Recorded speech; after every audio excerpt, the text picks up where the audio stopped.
Halo Sobat ICC, kembali lagi di Devotion hari ini. Bagaimana kabar kalian semua? Pastinya luar biasa. Tanpa terasa, kita sudah memasuki di bulan terakhir di tahun 2021. Di bulan Desember ini seringkali kita sebut sebagai bulan penuh kasih. Karena di bulan ini kita semua memperingati hari lahirnya Juru Selamat kita, yaitu Yesus Kristus.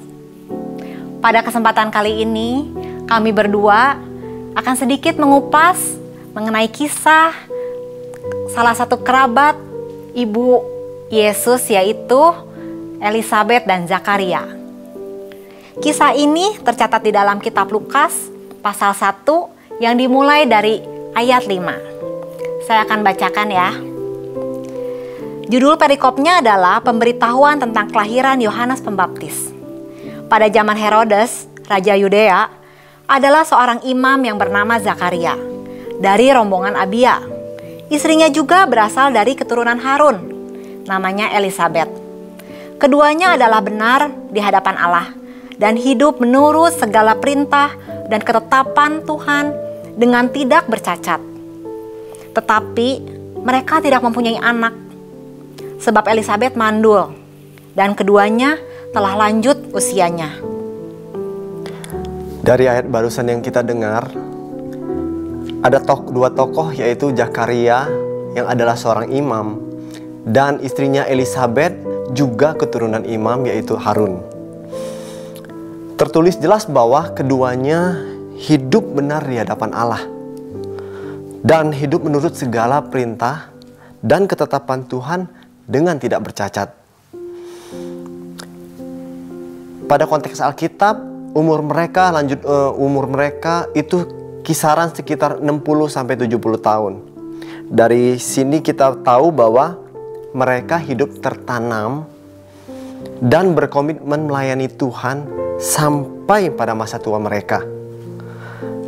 Tidak ada tertulis sejak kapan mereka mulai melayani. Tapi dari kisah tadi kita bisa tahu bahwa mereka melayani sampai pada masa tua mereka. Tapi dikatakan di ayat 7 bahwa mereka tidak mempunyai anak. Dari perikop tersebut ada hal yang sangat kontradiktif. Pertama, mereka hidup benar, tidak bercacat, akan tetapi mereka tidak punya anak karena Elisabet mandul. Hal yang sangat bertolak belakang ya. Sejarah mencatat bahwa pada zaman itu, bagi pasangan suami istri yang tidak memiliki anak adalah sesuatu hal yang buruk. Bahkan pada zaman itu ada anggapan jika pasangan yang tidak mempunyai anak bisa diartikan bahwa pasangan itu mungkin memiliki dosa kepada Tuhan atau hidupnya tidak berkenan. Mereka memiliki hal yang membuat hal tersebut menimpa kehidupan mereka. Apalagi kita lihat di sini kehidupan Zakaria dan Elisabet yang notabene seorang imam. Dapat kita bayangkan bagaimana hidup mereka, bagaimana mereka hidup dengan stigma itu. Bagaimana dengan Elisabet sendiri menghadapi pergumulan selama kehidupan pernikahan mereka. Mungkin ada rasa malu, tertekan, atau bahkan mereka tidak berani bertemu dengan banyak orang oleh karena stigma tersebut. Apakah di dalam hati mereka muncul rasa tidak percaya kepada Tuhan? Atau muncul keraguan kepada Tuhan yang memberi berkat, Tuhan yang memberi dengan penuh kelimpahan? Tapi di akhir cerita kita tahu bahwa Tuhan menjawab doa mereka. Mereka mendapatkan anak, yaitu Yohanes. Ada dua hal yang dapat saya petik dan saya simpulkan dari cerita tentang Zakaria dan Elisabet. Yang pertama dapat kita pelajari adalah mereka adalah pasangan yang setia di dalam Tuhan. Mereka tetap setia melayani dan tetap berlaku benar di hadapan Tuhan meskipun kondisi mereka tidak punya anak. Mereka tetap melayani sampai pada lanjut umurnya. Tertulis pada ayat 8 dan 9. Pada suatu kali, waktu tiba giliran rombongannya, Zakaria melakukan tugas keimaman di hadapan Tuhan. Sebab ketika diundi sebagaimana lazimnya, untuk menentukan imam yang bertugas, dialah yang ditunjuk untuk masuk dalam bait suci dan membakar ukupan di situ. Hal kedua yang dapat kita pelajarin juga yaitu mereka terus percaya dan terus berdoa untuk apa yang menjadi kerinduan mereka. Seperti tertulis di ayat 13, tetapi malaikat itu berkata, "Jangan takut Zakaria, Allah sudah mendengar doamu." Tidak hanya itu, kalau kita baca lebih lanjut dalam kisah cerita tentang Zakaria dan Elisabet, ternyata ada hal yang luar biasa yang Tuhan lakukan di dalam kehidupan mereka. Kita tahu apa yang menjadi kerinduan doa Zakaria dan Elisabet hanyalah seorang anak. Luar biasanya Tuhan kita yang disiapkan Tuhan untuk mereka adalah seseorang yang akan dipakai Tuhan luar biasa. Anak ini dikatakan sudah penuh dengan Roh Kudus sejak dalam kandungan ibunya. Anak ini juga kita tahu, Yohanes Pembaptis, sering disebut sebagai jalan pembuka bagi Sang Juru Selamat, yaitu Yesus Kristus. Rencana Tuhan itu lebih dari apa yang menjadi ekspektasi Zakaria dan Elisabet, melampaui dari apa yang mereka dapat pikirkan.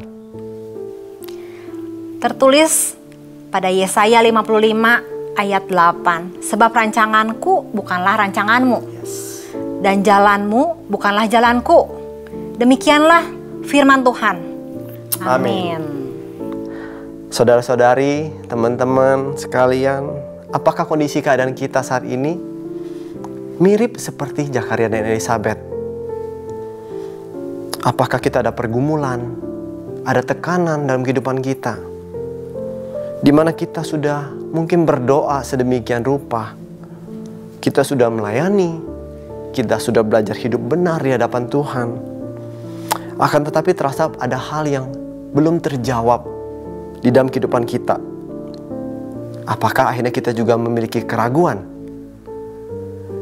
Hari ini kita mau diingatkan bahwa terus percaya kepada Tuhan. Percaya bahwa Tuhan sudah mempersiapkan Yohanes-Yohanesnya kita.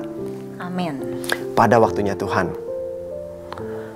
Tahukah bahwa ternyata juga arti nama Zakaria dan Elisabet itu luar biasa. Dan saya yakin tidak ada yang pernah kebetulan di dalam Tuhan. Zakaria berarti God remembers, Tuhan yang mengingat. Dan Elisabet berarti My God is abundance, Tuhan yang berkelimpahan. Percaya bahwa selalu ada harapan di dalam Tuhan, selalu ada kepastian di dalam Tuhan. Karena Tuhan itu Tuhan yang selalu mengingat anak-anaknya. Dan Tuhan kita itu Tuhan yang selalu memberi dengan kelimpahan. Amin. Sebagai ayat penutup Devo kita hari ini, saya ambil dari Mazmur 92 ayat 14 sampai 16. Mereka yang ditanam di bait Tuhan akan bertunas di pelataran Allah kita. Pada masa tuanya pun mereka tetap berbuah, menjadi gemuk dan segar, untuk memberitakan bahwa Tuhan itu benar, bahwa Ia gunung batuku dan tidak ada kecurangan padanya. Amin. Mari kita berdoa. Tuhan Yesus, terima kasih buat Devo hari ini. Kami percaya bahwa setiap kami yang selalu bersandar kepada Tuhan akan selalu diingat. Setiap kami yang selalu bersandar kepada Tuhan akan menerima kelimpahan. Ajar kami Tuhan seperti Zakaria dan Elisabet yang selalu belajar untuk melayani sampai pada masa tua kami. Dan kehidupan kami akan menjadi berkat. Mengucap syukur buat setiap firman Tuhan yang boleh kami dengar saat ini. Di dalam nama Tuhan Yesus kami berdoa. Amin. Tuhan Yesus memberkati.